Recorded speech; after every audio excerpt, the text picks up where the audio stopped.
Hello my dear students, मैं हूं Meenakshi from VM academy classes Nashik.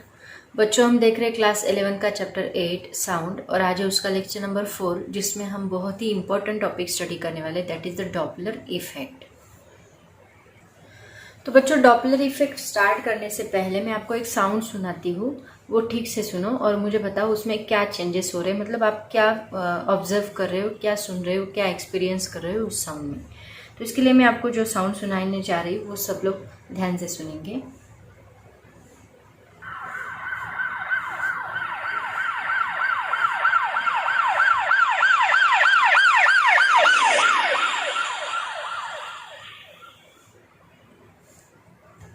तो देखो बच्चों, जो अभी हमने साउंड सुना इससे हमें क्या पता चलता है कि जो सोर्स ऑफ साउंड है, मान लो ये सोर्स ऑफ साउंड है, ये सोर्स ऑफ साउंड मूवेबल है, ये बात पता चलती है।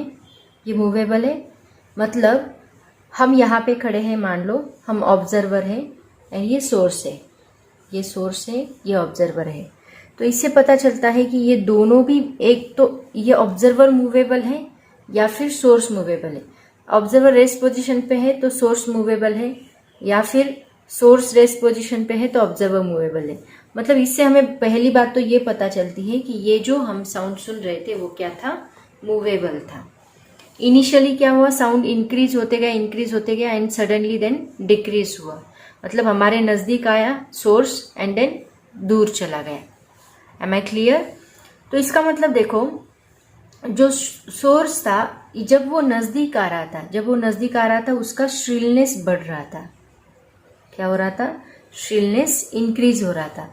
श्रिलनेस इंक्रीज होने से पिच भी इंक्रीज हो रहा था। पिच हमने लास्ट लेक्चर में पढ़ा। पिच इंक्रीज होने से उसकी फ्रीक्वेंसी क्या हो रही थी, इंक्रीज हो रही थी। मतलब जब ये सोर्स नजदीक आ रहा था इसका मतलब उसकी फ्रीक्वेंसी जो है वो इंक्रीज हो रही थी, और जब वो यहां से दूर जा रहा था तो क्या हुआ, उसका श्रिलनेस डिक्रीज होते गया। श्रिलनेस डिक्रीज होते गया उसके साथ साथ इसका मतलब उसका पिच डिक्रीज हुआ, इसका मतलब उसकी फ्रीक्वेंसी डिक्रीज हुई। तो ये जो चेंज है फ्रीक्वेंसी में, इस चेंज को कहा जाता है, इसको एक पर्टिकुलर नाम है, this is called as apparent change. इसको कहा जाता है apparent change in the frequency, या फिर अपैरेंट फ्रीक्वेंसी भी बोला जाता है। अपैरेंट फ्रीक्वेंसी क्यों हुई, इसमें चेंज क्यों आया फ्रीक्वेंसी में? क्योंकि साउंड एंड मतलब सोर्स एंड ऑब्जर्वर जो है वो क्या है, it is in relative motion. ये दोनों मोशन में है, इन दोनों में रिलेटिव मोशन है, दोनों एक दूसरे से दूर जा रहे हैं या फिर नजदीक आ रहे, मूवेबल है, then it is called as relative motion. तो इस रिलेटिव मोशन की वजह से फ्रीक्वेंसी में जो चेंज आता है, apparent change in the frequency due to the relative motion between source and observer is called as Doppler effect। इसी को कहा जाता है डॉपलर इफेक्ट। तो ये डॉपलर इफेक्ट के 2-3 केसेस है वो हम लोग स्टडी करेंगे। सबसे पहले तो इसका फॉर्मूला हम लोग डिराइव करने वाले हैं। फ्रीक्वेंसी का जो फॉर्मूला, जो अपैरेंट चेंज आता है वो किसकी वजह से आता है, वेलोसिटी की वजह से। तो वेलोसिटी के ऊपर बेस्ड एक फॉर्मूला है, वो हम लोग पहले डिराइव करेंगे एंड देन आगे की केसेस हम लोग स्टडी करेंगे, उससे रिलेटेड न्यूमेरिकल्स भी देखेंगे। लेकिन सबसे पहले देखते हैं डॉपलर इफेक्ट की डेफिनेशन क्या है। वैसे तो इससे आपको क्लियर हो ही गया कि डॉपलर इफेक्ट की डेफिनेशन क्या है, बट उसको सिस्टमैटिकली लिखते हैं। तो बच्चों, इनिशियली देखते हैं इसकी डेफिनेशन। देखो क्या है, the apparent change in the frequency of sound heard by the listener due to relative motion between the source and the listener is called Doppler effect.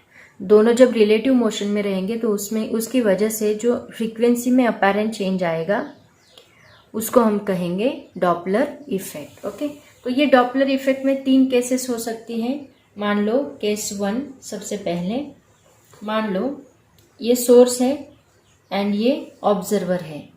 मान लो ये सोर्स रेस्ट पोजीशन पे है, ऑब्जर्वर भी rest position पे, पहली case हो सकती है। दूसरी केस देखते हैं 1 बाय 1। ये पहली केस। दूसरी केस, एक तो ये सोर्स मूवेबल हो सकता है, मान लो सोर्स इधर जा रहा है या फिर ऑब्जर्वर इधर आ रहा है, मतलब मूविंग टूवर्ड्स ईच अदर। ये दोनों, मान लो ये इधर जा रहा है या फिर ये इधर जा रहा है, मूवेबल है। तीसरी केस हो सकती है कि ये source away from the listener है, मतलब या फिर ये listener away from the source है, एक तो ये इधर जा रहा है, एक तो ये इधर जा रहा है। तो इससे क्या होगा देखो, फ्रीक्वेंसी का मतलब क्या होता है, फ्रीक्वेंसी का मतलब होता है number of waves passing in 1 second, in 1 second. तो इसको कहा जाता है फ्रीक्वेंसी। तो मान लो हम लोग 100 वेव्स लेते हैं, मान लो 100 वेव्स यहाँ पे जनरेट हो रही है इन 1 सेकेंड। 1 सेकेंड में 100 वेव जनरेट हो रही है। अगर ये दोनों भी रेस्ट पोजीशन पे है तो यहाँ पे जितनी वेव्स जनरेट हो रही है उतनी वेव्स यहाँ पे रीच होगी। इसका मतलब यहाँ फ्रीक्वेंसी चेंज हुई क्या? नहीं। इस केस में फ्रीक्वेंसी दोनों की भी सेम है, मतलब initial frequency is equal to final frequency, ये दोनों भी क्या है? इक्वल है। F0 is equal to F1 ऐसे हम लोग नाम देते हैं। बट मान लो ये दोनों एक दूसरे के तरफ जा रहे हैं, तो अभी हमने देखा जो सायरन की हमें आवाज़ सुनाई दे रही थी वो नज़दीक आ रहा था, तो आवाज़ बढ़ती जा रही थी। इसका मतलब क्या? फ्रीक्वेंसी बढ़ रही है। तो मान लो ये 100 वेव्स यहाँ से पास हो रही है, 1 सेकेंड में ये 100 वेव यहाँ पे जा रही है, लेकिन 100 से भी ज़्यादा 100+ वेव्स यहाँ से पास हो रही है, क्योंकि ये नज़दीक भी आ रहा है, वो वेव्स भी आ रही है, उसकी वजह से इसके ऊपर जो वेव्स फॉल हो रही है बहुत ज़्यादा वेव्स फॉल हो रही है। इसका मतलब यहाँ पे जो फाइनल फ्रीक्वेंसी है that is greater than the initial frequency. यहाँ पे फ्रीक्वेंसी क्या है? इंक्रीज हो रही है। बट यहाँ पे उल्टा हो रहा है, 1 सेकेंड में इसने 100 वेव्स पास की, लेकिन ये दूर जा रहा है। दूर जाने की वजह से ये 100 वेव्स यहाँ पे रीच नहीं कर रही है। 100 वेव्स आ रही है तो यहाँ पे कुछ 90 या 80 ऐसी कुछ वेव यहाँ पे रीच कर रही है। मतलब यहाँ पे क्या हो रहा है? फाइनल फ्रीक्वेंसी जो है, अपेरेंट फ्रीक्वेंसी जो है वो डिक्रीज हो रही है दैन द इनिशियल फ्रीक्वेंसी। तो ये 3 केसेस होती है।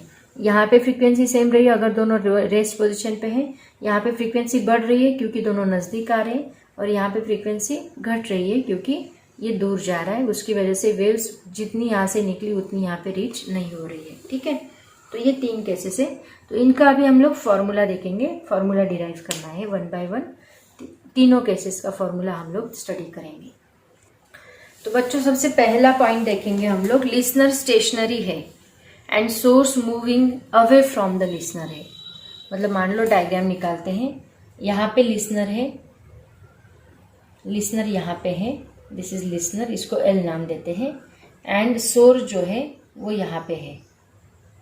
ओके, तो मान लो इनिशियली ये जो डिस्टेंस है, यहाँ पे सोर्स अभी यहाँ पे है, मान लो इनिशियली ये जो डिस्टेंस है ये हम लोग D कंसिडर करते हैं, D जितने डिस्टेंस पे लिसनर है। अब सोर्स इनिशियली मतलब S1 पे सोर्स यहाँ पे था, ठीक है।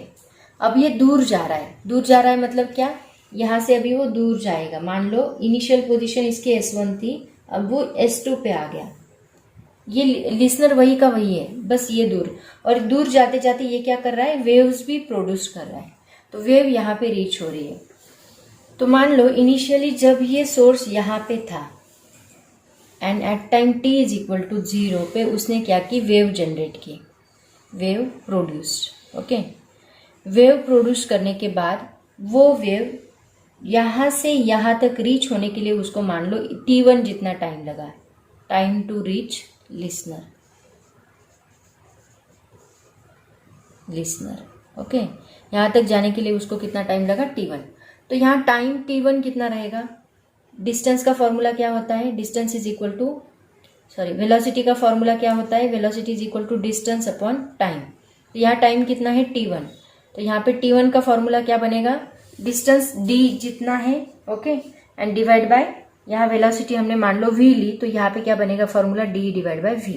इसको नाम दो इक्वेशन नंबर 1। इनिशियली देखो, इनिशियली यहाँ पे सोर्स था, उस वक्त हमारा टाइम कितना था? t is equal to 0। t is equal to 0 पे उसने वेव प्रोड्यूस की, वो वेव यहाँ तक जाने के लिए टाइम t1 लगा। t1 के लिए, t1 मतलब कितना रहेगा? t1 वेलोसिटी का फॉर्मूला हमने अप्लाई किया d डिवाइड बाई t1, तो t1 इज इक्वल टू कितना रहेगा? d divide by v। Okay, अब मान लो यहाँ से t एट टाइम t0 पे, एट टाइम t0 पे जो सोर्स है वो S1 से S2 तक गया। एट टाइम t0 पे source moves from S1 to S2। Okay, तो उस वक्त अभी S2 कितना होगा? देखो, S2 मतलब क्या? डिस्टेंस। इसने डिस्टेंस कितना ट्रैवल किया? यहाँ से मान लो इसकी वेलोसिटी vs बन गई अभी, vs इतनी वेलोसिटी है एंड टाइम कितना है t0। तो वेलोसिटी का फॉर्मूला क्या है, velocity is equal to distance upon time. तो डिस्टेंस इज इक्वल टू क्या आएगा, वेलोसिटी इंटू टाइम आएगा।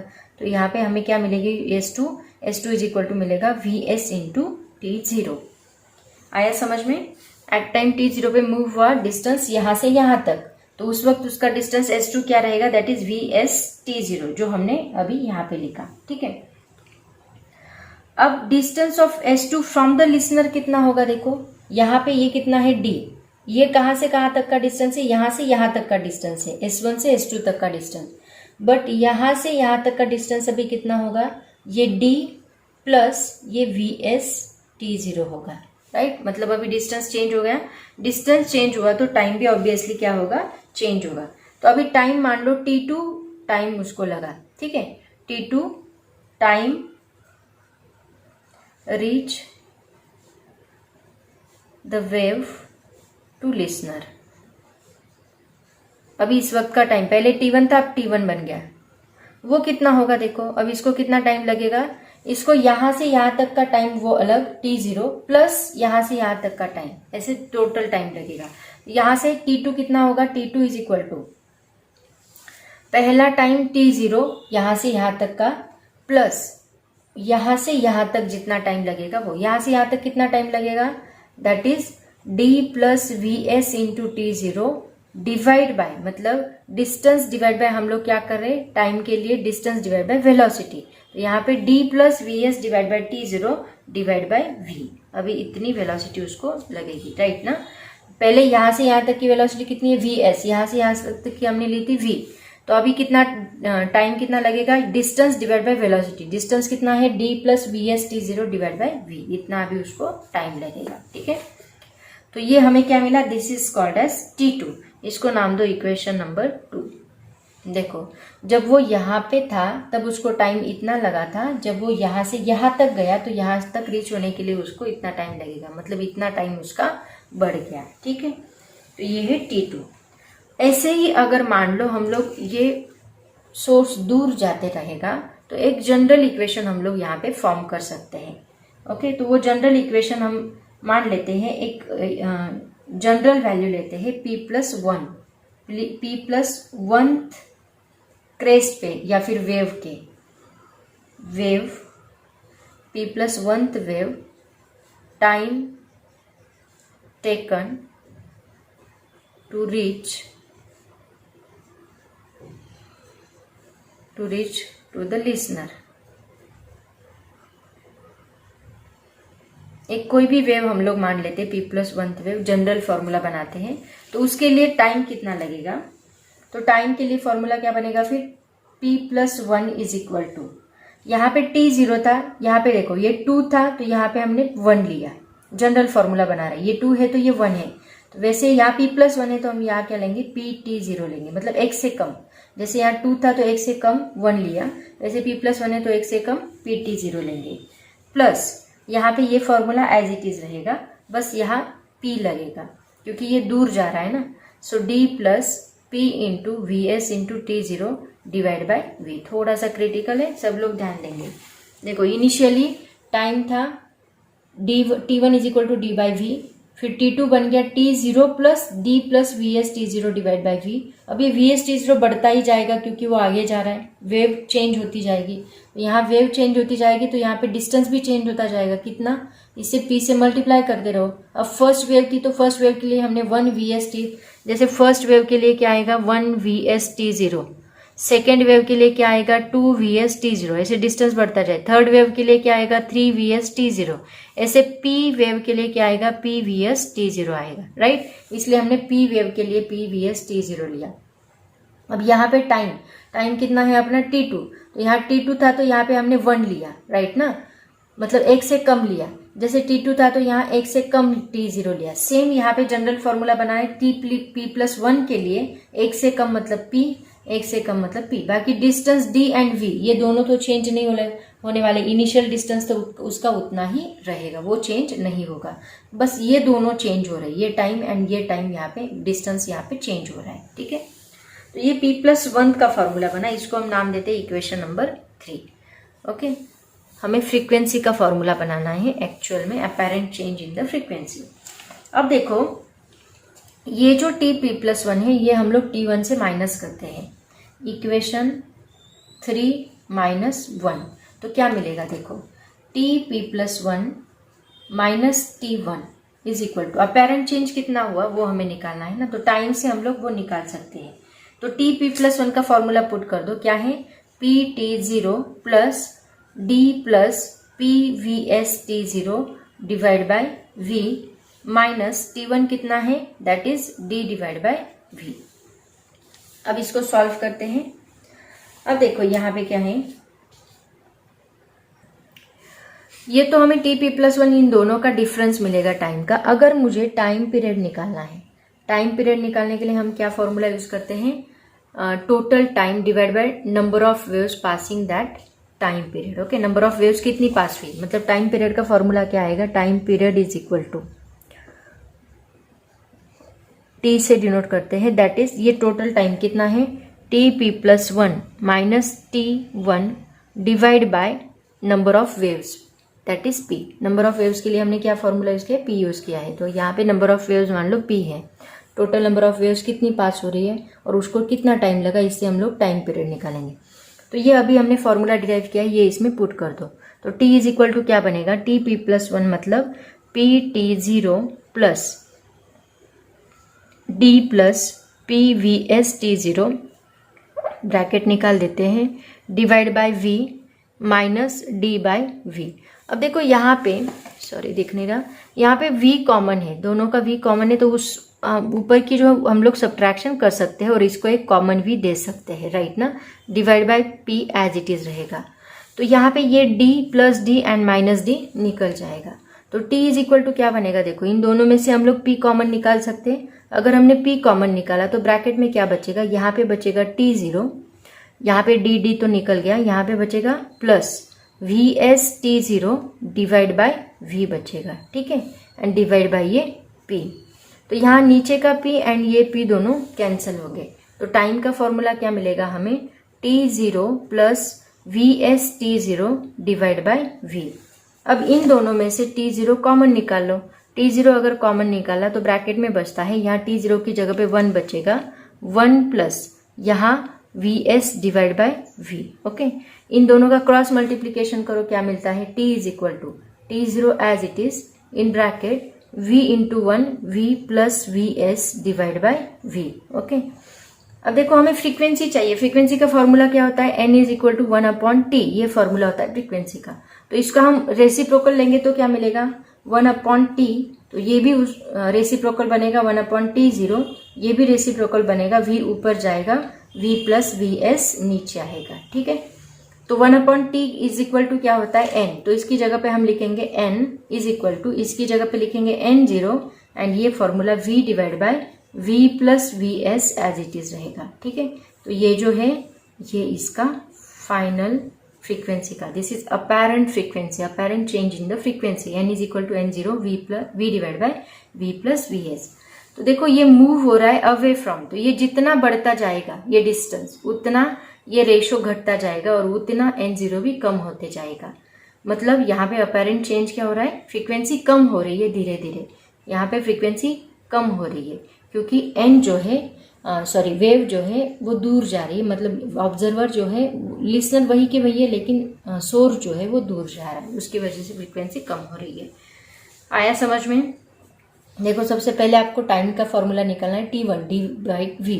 उसके बाद हमने सोर्स को S1 से S2 मूव किया, उस वक्त मान लो टाइम T0 था, तो T0 यहाँ पे S2 is equal to VS T0 लगे, तो T2 लिसनर तक जाने के लिए, ये S1 से S2 तक जाने के लिए T0 लगा, लिसनर तक जाने के लिए टाइम T2 लगेगा। तो T0 पहला इनिशियल टाइम, उसमें हमने बाकी डिस्टेंस का टाइम ऐड किया। उसके बाद हमने P+1 वेव के लिए हमें टाइम चाहिए था, तो हमने T+1 के लिए निकाला फॉर्मूला, इसी के ऊपर से जनरल फॉर्मूला बनाया, PT0 plus D plus P into VS T0 V। उसके बाद हमें अपेरेंट चेंज चाहिए था, तो इन दोनों को इनिशियल जो पहला टाइम था और जो लास्ट टाइम दोनों को माइनस किया, माइनस करने के बाद उनका फॉर्मूला हमने पुट किया। फिर टाइम पीरियड निकाला, total time required divide by number of waves that is T is equal to T+1 minus T1 divide by P। दोनों का फॉर्मूला पुट किया, सॉल्व करते गए, तो that is the frequency. Okay, तो ये फॉर्मूला यहाँ पे बहुत इंपॉर्टेंट है, इसके ऊपर न्यूमेरिकल पूछे जाते हैं। अब बात करते हैं कि लिसनर स्टेशनरी है and source is moving towards from the listener, मतलब लिसनर की तरफ जा रहा है। तो अभी यहाँ पे लिसनर, देन वही डायग्राम आएगा, यहाँ पे S1 है। अब क्या होगा देखो, अब मान लो यहाँ पे हम इनिशियली लिसनर यहाँ पे था, ठीक है, एक मिनट, लिसनर यहाँ पे था S1, ओके, और ये इस साइड आ रहा है, मतलब अभी यहाँ पे आ गया S2, टूवर्ड्स ना, इस तरफ आ रहा है। तो इनिशियली वो यहाँ पे था, अब इस साइड आ गया। तो ये टोटल डिस्टेंस है इनिशियल का, वो हमने d लिया। पहले हमने यहाँ पे डिस्टेंस d लिया था, अब ये डिस्टेंस d होगा। तो अभी यहाँ से यहाँ तक आने के लिए उसको कितना टाइम लगा, मान लो VST0 लगा, यहाँ से यहाँ तक आने के लिए इतना डिस्टेंस उसने ट्रैवल किया। तो ये डिस्टेंस कितना बनेगा, बचा हुआ डिस्टेंस, अब ये d माइनस ये होगा, d माइनस VST0, बाकी कुछ नहीं, बस यहाँ पे माइनस साइन होगा, बाकी सब एज इट इज रहेगा। तो वही फॉर्मूला बनेगा। अब मैं डायरेक्टली फॉर्मूला लिखती हूँ TP+1 का। तो TP+1 क्या बनेगा, अभी PT0 ही रहेगा, माइनस यहाँ पे सॉरी प्लस रहेगा। ये जो डिस्टेंस है ये बस ये प्लस का माइनस होगा, d minus VST0 divide by V, इतना बस चेंज होगा। बाकी अब जो पहले लिखा था वो एज इट इज आप लोग लिखोगे, बस ये माइनस का अभी प्लस का माइनस बनेगा। अब देखो वही फॉर्मूला हम लोग अभी रिपीट करेंगे। TP+1 माइनस T1 क्या बनेगा, that is PT0 plus D minus VST0 divide by V as it is, minus D divide by V, वही फॉर्मूला। ओके, अब टाइम पीरियड निकालो। Time period is equal to T is equal to क्या होगा, TP+1 minus T1 divide by P।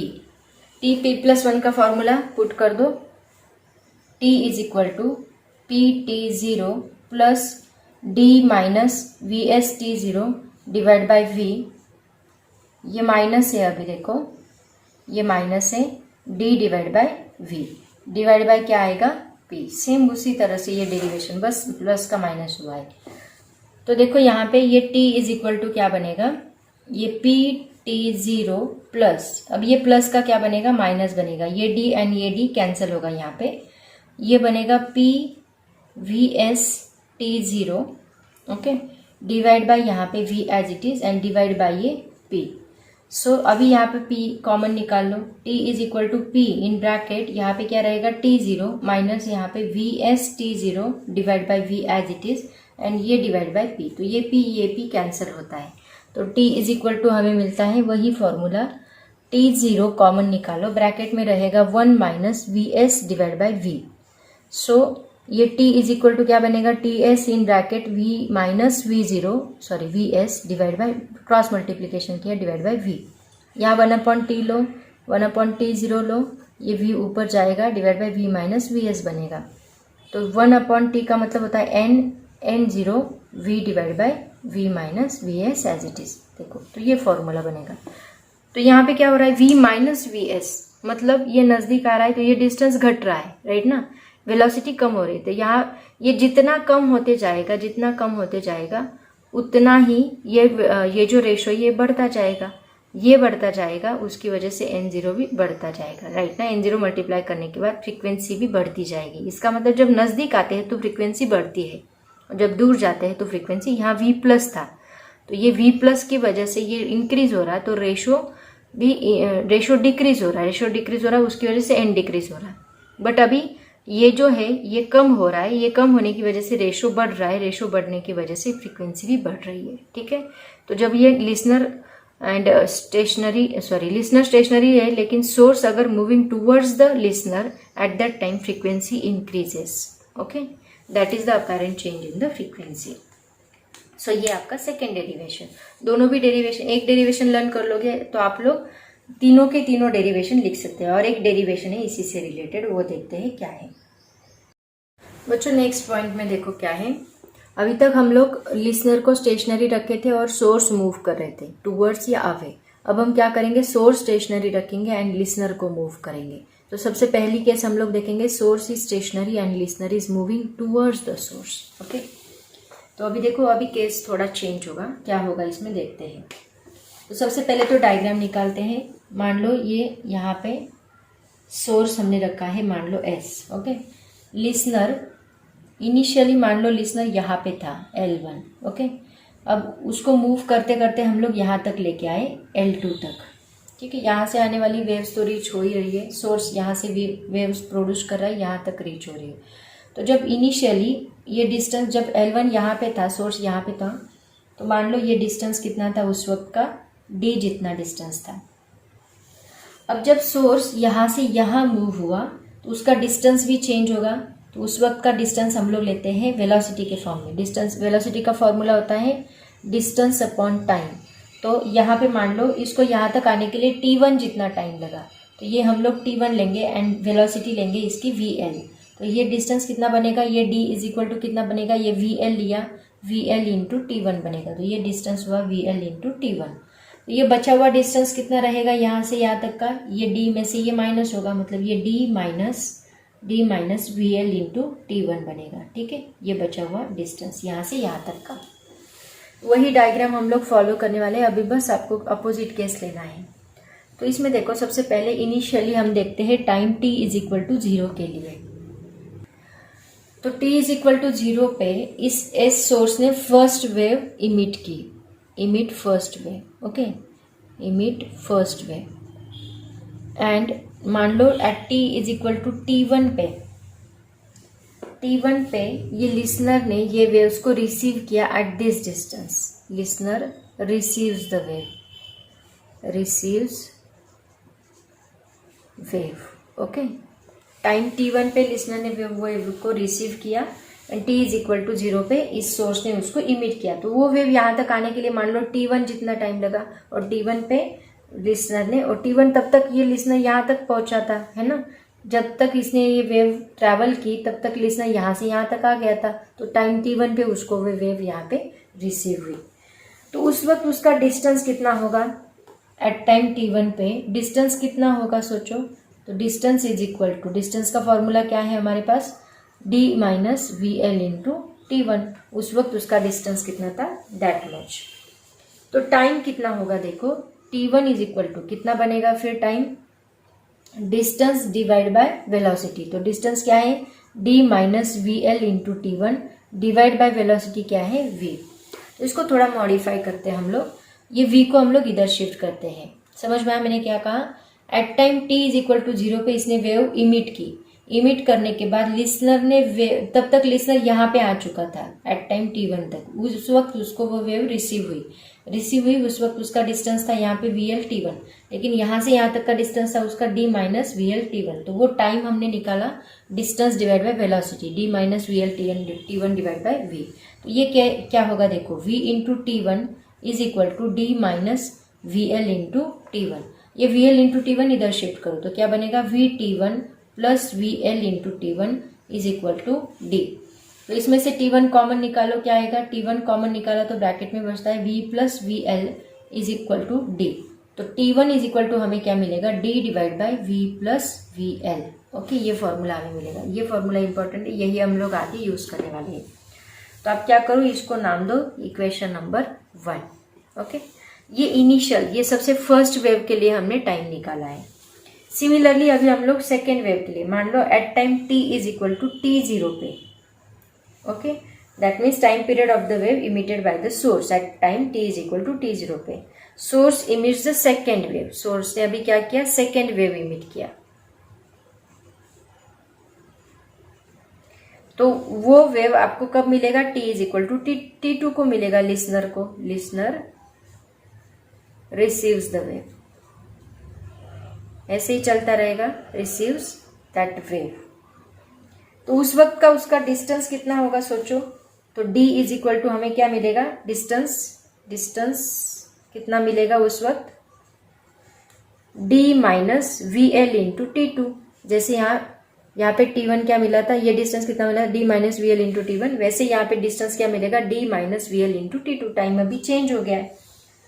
तो time कितना रहेगा, that means T2। T2 कितना रहेगा, d माइनस, जैसे ये डिस्टेंस देखो, d minus VL into T1 divide by V, ये टाइम रहेगा। उसी के ऊपर से हमने T1 कैसे निकाला, T2 वैसे निकालेंगे, ठीक। लेकिन ये जो हमने टाइम मेजर किया है ये आफ्टर T0 का टाइम है, क्योंकि वेव यहाँ पे इमिट हुई थी, ये आफ्टर T0 का टाइम है। तो ये T2 हम लोग क्या लिखेंगे, T2 इज इक्वल टू हम लिखेंगे T0 plus d minus VL T1 divide by V। ये टाइम भी हमें इसमें ऐड करना होगा, क्योंकि इस वक्त वेव इमिट हुई थी एंड देन रीच हुई एट T2 को। ओके, तो ये टाइम हमें इसमें ऐड करना होगा, उसके बाद ये डिस्टेंस, ये टाइम हम लोग ऐड करेंगे, मतलब ये T0 प्लस T1 बना, ऐसे हम लोग बोल सकते हैं। उसमें आगे हर एक केस में हमें ये टाइम ऐड करते जाना होगा। तो ये T2 क्या बनेगा, जैसे हमने ये T1 का फॉर्मूला डिराइव किया था वैसे T2 का भी डिराइव करेंगे। तो यहाँ पे देखो T2 को पहले यहाँ पे क्रॉस मल्टीप्लीकेशन कर लो, VT0 plus d minus VL T1 divide by क्या है, V। ये V को इधर शिफ्ट करो तो क्या बनेगा, VT2। ये माइनस VL T1 को इधर शिफ्ट करो तो ये प्लस VL T1 बनेगा, राइट ना। VL T1, एक मिनट है, यहाँ VL T2 चाहिए, सॉरी गलती हो गई, VL T2। तो ये VL T2 हमने इधर शिफ्ट किया तो ये इस साइड जाके प्लस VL T2 बनेगा, इज इक्वल टू ये क्या बनेगा, VT0 प्लस D। ओके, तो ये इसमें से T2 कॉमन निकाल लो तो ब्रैकेट में क्या बचेगा, V plus VL into T2 बचेगा, that is equal to VT0 plus D। ये V प्लस VL इधर शिफ्ट किया तो T2 इज इक्वल टू क्या मिलेगा, VT0 plus D divide by V plus VL। तो जैसे ये टाइम हमें मिला था वैसे ही यहाँ पे ये T2 मिला, इसको नाम दे दो इक्वेशन नंबर 2। समझ में आया। देखो सबसे पहले हमने क्या किया, अभी लिसनर कहा जा रहा है सोर्स की तरफ, तो t इज इक्वल टू 0 पे पहली वेव इमिट हुई, t is equal to T1 पे लिसनर को रिसीव हुई, तो डिस्टेंस क्या हुआ, d minus VL into T1। उस वक्त टाइम क्या होगा, डिस्टेंस डिवाइड बाय वेलोसिटी, मतलब d minus VL T1 divide by V। तो इसको रीअरेंज किया हमने तो फॉर्मूला मिला T1 is equal to D upon V plus VL। अब second wave t is equal to T0 पे सेकेंड वेव निकली, लिसनर को T2 टाइम पे मिली, तो डिस्टेंस क्या था उस वक्त का, d minus VL into T2। जैसे यहाँ d minus VL into T1 था, अब VL इंटू T2 बन गया, तो T2 is equal to time क्या होगा, d minus VL into T2 divide by V। लेकिन ये उसका टाइम है, उसमें T0 हमें ऐड करना होगा, तो हमने T0 यहाँ पे ऐड किया, क्योंकि टाइम T0 पे वो वेव निकली थी और देन वहां पे रीच हुई, तो T0 हमें ऐड करना है, वो टाइम भी हमें काउंट करना होगा T2 के अंदर। पहली वेव के वहां पे ये टाइम नहीं रहेगा, लेकिन सेकेंड वेव के यहाँ पे हमें ये टाइम काउंट करना होगा। T2 is equal to VT0 plus D minus VL, मतलब इसका क्रॉस मल्टीप्लीकेशन किया एंड उसको रीअरेंज किया तो हमें ये T2 मिला। अब बात करते हैं थर्ड वेव की, तो इन्हीं इक्वेशंस के ऊपर से हम लोग थर्ड वेव का इक्वेशन बना सकते हैं। तो थर्ड वेव के लिए देखो, थर्ड वेव के लिए टाइम कितना रहेगा, T3 रहेगा। अब यहाँ T2 था तो यहाँ हमने 1 लिया, तो यहाँ T3 रहेगा तो हम क्या लेंगे, 2 लेंगे, 2 VT0 plus D as it is रहेगा डिवाइड बाय, यहाँ पे V प्लस VL है ना, तो यहाँ पे भी V प्लस VL था, यहाँ पे भी V प्लस VL रहेगा। देखो यहाँ पे भी था, वो 0 था, 0 VT0 था, लेकिन 0 की वजह से पूरा टर्म 0 बन गया, इसलिए बस T लिया। और यहाँ पे अभी 1 देन 2 ऐसे भी बढ़ता जाएगा। T3 के लिए, देन T4 के लिए क्या बनेगा, ये 3 VT0 plus D common equation divide by V plus VL। Similarly T5 के लिए क्या रहेगा, ये T5 is equal to 4 VT0 plus D divide by V plus VL and so on. ऐसे हम लोग किसके लिए निकालेंगे, T+1 के लिए निकालेंगे। तो T+1 के लिए हमें क्या फॉर्मूला मिलेगा, T+1 is equal to PVT0 plus D divide by V plus VL। ये किसके लिए मिला, P+1 के लिए मिला, ठीक है। तो अभी हम लोग लास्ट का टाइम पीरियड निकालेंगे। सबसे पहले इसको कॉपी कर लो, देन हम लोग देखते हैं। यहाँ पे सबसे इंपॉर्टेंट ये फॉर्मूला, ये वाला, देन ये सेकेंड, ये third, fourth, fifth and T+1, तो ये फॉर्मूले सबसे इंपॉर्टेंट है। अब हम बात करते हैं लास्ट टाइम पीरियड की। वो कैसे निकाला था आपको याद है, पहले इसको कॉपी कर लो फिर मैं आपको बताती हूँ।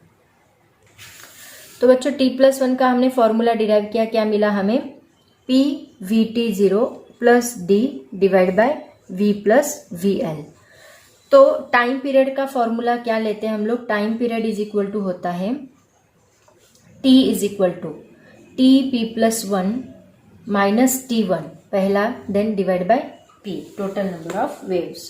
तो यहाँ पे T p+1 का फॉर्मूला पुट कर दो, क्या है PVT0 plus D divide by V plus VL minus T1 का फॉर्मूला याद है D divide by V plus VL, सबसे फॉर्मूला पहला फॉर्मूला यही डिराइव किया था, डिवाइड बाय यहाँ पे क्या रहेगा P रहेगा। अब इन दोनों का बेस सेम है तो ऊपर की हम लोग सब्ट्रैक्शन कर सकते हैं। तो T इज इक्वल टू क्या मिलेगा PVT0 plus D minus D divide by V plus VL divide by P। Okay, अब देखो ये D कैंसिल हुआ, दैट इज इक्वल टू यहाँ पे ये P भी क्या होगा, कैंसिल होगा, तो बचेगा क्या VT0 divide by V plus VL। तो इसको हम थोड़ा अलग तरीके से लेंगे, हमें फ्रीक्वेंसी निकालनी है। तो T इज इक्वल टू क्या करते हैं, T0 को साइड में लिखते हैं एंड ये V plus VL divide by V plus VL को साइड में लिखते हैं। इसका हमें रेसिप्रोकल लेना है क्योंकि फ्रीक्वेंसी चाहिए, तो 1/T करो इज इक्वल टू 1/T0 करो, तो ये भी क्या बनेगा V plus VL divide by V बनेगा। ओके, तो इसकी जगह पे हम लिखेंगे N, 1/T की जगह पे N, 1/T0 की जगह पे N0 and V plus VL divide by V। ये हमें किसका फॉर्मूला मिलता है, when listener moves towards the source, ये फॉर्मूला मिलेगा। देखो सेम फॉर्मूले मिल रहे हैं, बस वहां पे क्या था V divide by V plus VS था, जब सोर्स टुवर्ड्स द लिसनर जा रहा है तो V divide by V plus VL। अभी क्या हुआ, लिसनर मूव हो रहा है तो ये ऊपर गया V प्लस VL, ये वेलोसिटी अभी चेंज हो रही है ऑब्जर्वर की, V plus VL divide by V। तो ये जितना इंक्रीज होगा उतना ये इंक्रीज होगा, ये इंक्रीज होने की वजह से फ्रीक्वेंसी इंक्रीज होगी, राइट ना, क्योंकि ये इंक्रीज हो रहा है, राइट। तो ये इंक्रीज होने से फ्रीक्वेंसी क्या होगी, इंक्रीज होगी, ऐसे उसका मीनिंग है। ऐसे ही अब हम लोग देखेंगे, अभी ये टूवर्ड्स था, अब क्या देखेंगे अवे। अवे में क्या होता है देखो, अब देखते हैं source is stationary and listener is moving away from the source. तो यहाँ पे सोर्स है एंड यहाँ पे मान लो इनिशियली ऑब्जर्वर यहाँ पे था, ये डिस्टेंस है D। अब ऑब्जर्वर यहाँ से दूर गया L2 तक, ओके, तो ये डिस्टेंस कितना होगा, this distance that is VL into मान लो T1 जितने टाइम पे गया तो T1, VL इंटू T1। तो ये डिस्टेंस, टोटल डिस्टेंस कितना बनेगा यहाँ से यहाँ तक का, ये D प्लस ये D प्लस VL T1, देखो चेंज हो गया, उसमें क्या था D माइनस था, ये टोटल डिस्टेंस है ना, तो उससे वो डिस्टेंस कम हो गया, अब डिस्टेंस क्या हुआ, बढ़ गया, है ना। अभी देखो क्या होगा, तो हमने जो फॉर्मूला डिराइव किया था उसमें बस एक ही चेंज आएगा, T1 इनिशियली वो सब सेम रहेगा, बस T1 चेंज होगा हमारा। T1 क्या बनेगा अभी, D plus VL into T1 divide by V बनेगा। V को इधर शिफ्ट करो तो ये बनेगा VT1 is equal to D plus VL into T1। Okay, क्योंकि ये चेंज हुआ ना, तो ये VT1 एज इट इज रहेगा, ये माइनस इस साइड आके माइनस बनेगा VL T1 is equal to D। तो VT कॉमन निकालो यहाँ T1, तो V minus VL into T1 is equal to D बनेगा। तो T1 इज इक्वल टू क्या मिलेगा, D divide by V minus VL। Okay, ऐसे ही हमें T2 मिलेगा, निकालते जाओ, इधर लिखती हूँ ताकि आप एक ही बोर्ड में सब अरेंज होगा, मैनेज हो जाएगा। तो T2 क्या मिलेगा, देखो जैसे हमने T2 उसमें निकाला था, सिमिलरली यहाँ पे हम लोग निकालेंगे। T2 is equal to VT0 plus D divide by क्या रहेगा, V माइनस VL, सेम उसी तरह, ठीक है। सिमिलरली T3 क्या मिलेगा, VT0 plus D divide by, यहाँ पे 2 आएगा अभी, 2VT0 divide plus D divide by V minus VL, same. Similarly V4 क्या आएगा, T4 क्या आएगा, 3VT0 plus D divide by V minus VL। And ऐसे ही T+1 क्या मिलेगा, T+1 is equal to PVT0 plus D divide by V minus VL, वही formula, ठीक है। अब हम लोग निकालते हैं time period. Time period is equal to क्या आएगा, टाइम पीरियड उसका फॉर्मूला बनेगा T is equal to TP+1 minus T1 divide by P। TP+1 का फॉर्मूला पुट कर दो, PVT0 plus D divide by V minus VL minus T1 का formula D divide by V minus VL। Divide by यहाँ पे क्या आएगा p। अब यहाँ पे दोनों का ये कॉमन टर्म है तो हम लिख सकते हैं p vt0 plus d minus D ऊपर की subtraction divide by v minus V L और ये p यहाँ पे मल्टीप्लाई कर दो। ठीक है, तो यहाँ d माइनस डी कैंसिल होगा। ठीक है, तो अभी t इज इक्वल टू क्या बनेगा p vt0 divide by v minus V L into p। तो ये p कैंसिल होगा तो इसको हम थोड़ा अलग तरीके से लिखेंगे t0 into V divide by V minus V L. तो यहाँ पे रेसिप्रोकल लो 1/t is equal to 1/t0 into ऊपर जाएगा v minus V L and divide by v आएगा।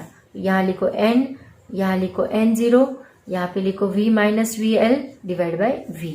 तो ये जो मिलेगा आपको जब listener away from the source जाएगा तो v माइनस, तो ये डिक्रीज हो रहा है, ये डिक्रीज होगा तो ये वैल्यू डिक्रीज होगी, ये वैल्यू डिक्रीज होगी तो n भी डिक्रीज होगा, मतलब अपेरेंट फ्रीक्वेंसी कम होते जाएगी। उसमें प्लस था, इसके पहले 2 वर्ड्स में प्लस था, इसमें क्या आया माइनस। तो ऐसे टोटल 4 फॉर्मूलेज हमने देखे, चारों के चारों मैं आपको बताती हूँ। ठीक है, तो बच्चों अभी हमने 4 फॉर्मूलेज लर्न किए। सबसे पहला फॉर्मूला हमने देखा कि लिसनर स्टेशनरी था एंड सोर्स क्या हो रहा है move away from listener, move away. Okay, तो उसका हमने क्या फॉर्मूला डिराइव किया था n is equal to n0 in bracket v divide by v plus V S. Okay, second formula हमने देखा listener stationary and source move towards listener, move towards L listener, L हम listener के लिए, S हम source के लिए use करें।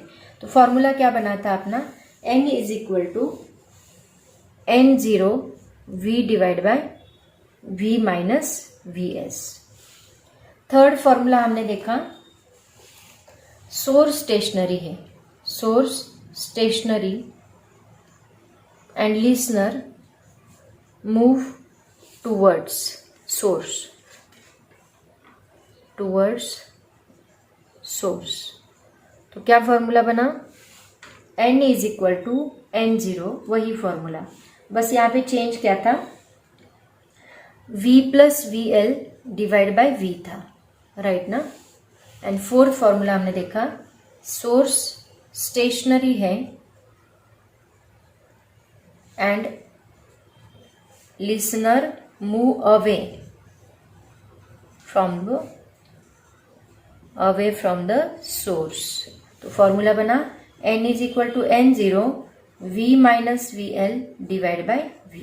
तो ये टोटल 4 फॉर्मूलेज हमने लर्न किए।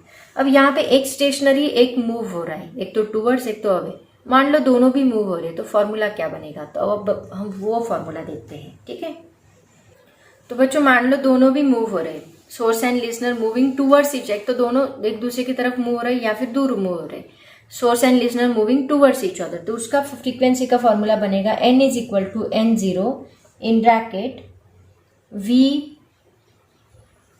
Plus V L divide by v minus V S, ये फॉर्मूला बनता है। और मान लो second source and listener moving away from each other, moving away from each other. तो उसका फॉर्मूला क्या बनेगा n is equal to n0 v minus V L divide by v plus V S. तो इसका कॉमन फॉर्मूला हम लोग बना सकते हैं अपेरेंट फ्रीक्वेंसी का, अपेरेंट फ्रीक्वेंसी कॉमन फॉर्मूला। इसके ऊपर भी क्वेश्चन पूछा गया है। हर्ड बाय द लिसनर क्या आएगा n is equal to n0 in bracket V L. अब देखो यहाँ साइन क्या देना है, यहाँ प्लस है तो यहाँ माइनस है, तो प्लस ऊपर दो नीचे माइनस दो, डिवाइड बाय यहाँ माइनस है यहाँ प्लस है तो हम माइनस ऊपर देंगे प्लस नीचे देंगे वी एस। ये फॉर्मूला बनेगा कॉमन। कभी कभी ये फॉर्मूला भी आपको पूछा जाता है। बहुत इंपॉर्टेंट लेक्चर है ये, और डेरिवेशंस बहुत ज़्यादा दिए हैं, इसके ऊपर न्यूमेरिकल्स भी बहुत ज़्यादा पूछे जाते हैं कॉम्पिटिटिव एग्जाम्स में as well as board exam में, ठीक है। तो न्यूमेरिकल्स भी हम लोग लेंगे। तो ये सब फॉर्मूले जो है वो लर्न करो, बहुत सारे फॉर्मूले, पहले 4, और ये इसका कंबाइंड फॉर्मूला इसके ऊपर से आप लिख सकते हो। टूवर्ड्स रहेगा तो पहले प्लस लेना है, अवे रहेगा तो पहले माइनस लेना है, ऊपर प्लस होगा तो नीचे माइनस होगा, ऊपर माइनस होगा तो नीचे प्लस होगा, ये फॉर्मूला बनता है। आया समझ में? तो बच्चों ये था उसका थ्योरेटिकल पार्ट। अभी इसके न्यूमेरिकल्स हम लोग लेंगे, बट आज हम यहीं पे रुकते हैं क्योंकि ऑलरेडी वीडियो बहुत बड़ा बन चुका है। न्यूमेरिकल का मैं सेपरेट वीडियो बना के अपलोड करूंगी, और वैसे भी इसका अभी एक ही वीडियो बनेगा क्योंकि बस इतने ही टॉपिक्स आपको रखे हैं, बाकी सब उन्होंने कट किया है, ठीक है। छोटे छोटे टॉपिक से जो कट किए उनको अभी मैं बाद में वीडियो बना के अपलोड कर दूंगी, और सब बेसिक था जो ऑलरेडी मुझे यहाँ पे पढ़ाना ही पड़ा, वही हम लोग उसमें पढ़ते सेपरेट से, ठीक है। तो आज हम यहीं पे रुकते हैं बच्चों, पढ़ाई करते रहो। Thank you so much and bye bye.